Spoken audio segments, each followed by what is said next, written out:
Thanks for staying with us. The Reds are making the trek to Bloemfontein, the city where I once sat through the entire 162 minutes of the movie The English Patient, dubbed into Afrikaans.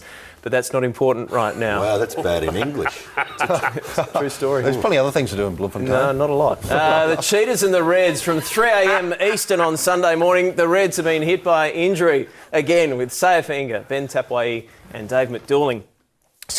All returning home with injury. James Horwill received the SOS and is now in Bloemfontein and raring to go after his 1 week suspension. And I spoke to James a little earlier. A great performance from the home team, but a spirited second off from the Reds. Made it a great contest, never died, never gave up. James, thanks for joining us on Rugby HQ. Having led the Reds through the highs of a Super Rugby title in 2011, how difficult has this year been?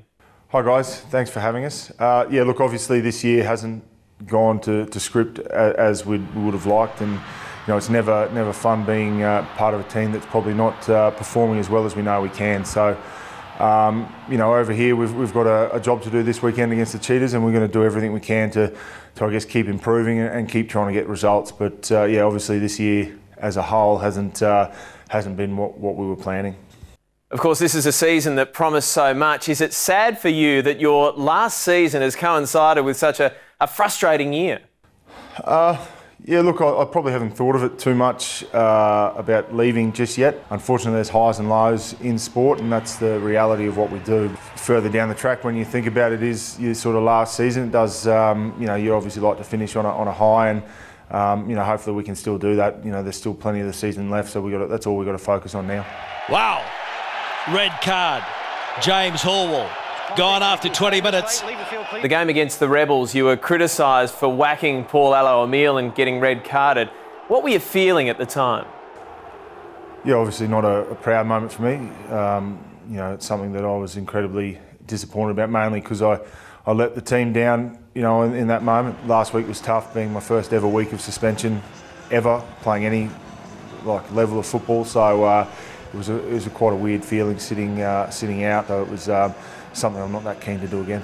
Now that you've been recalled back into the Reds side, is this a chance this weekend to redeem yourself?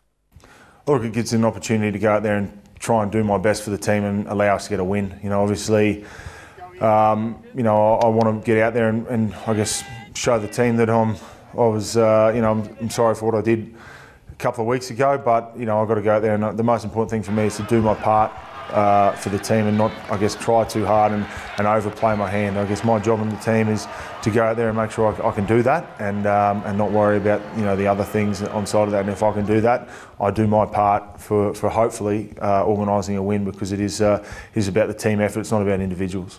And given this weekend up against the Cheetahs, and given the injuries that the Reds have suffered yet again, what needs to change if you're going to have the win in Bloemfontein this weekend?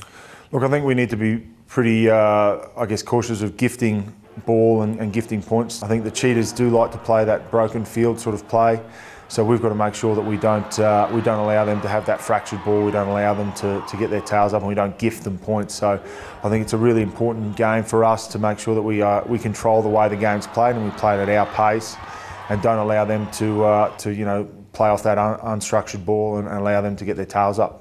James, we're all hoping that you have a big game in Bloemfontein on the weekend. Thanks for joining us on Rugby HQ. No worries, guys. Thanks for having us.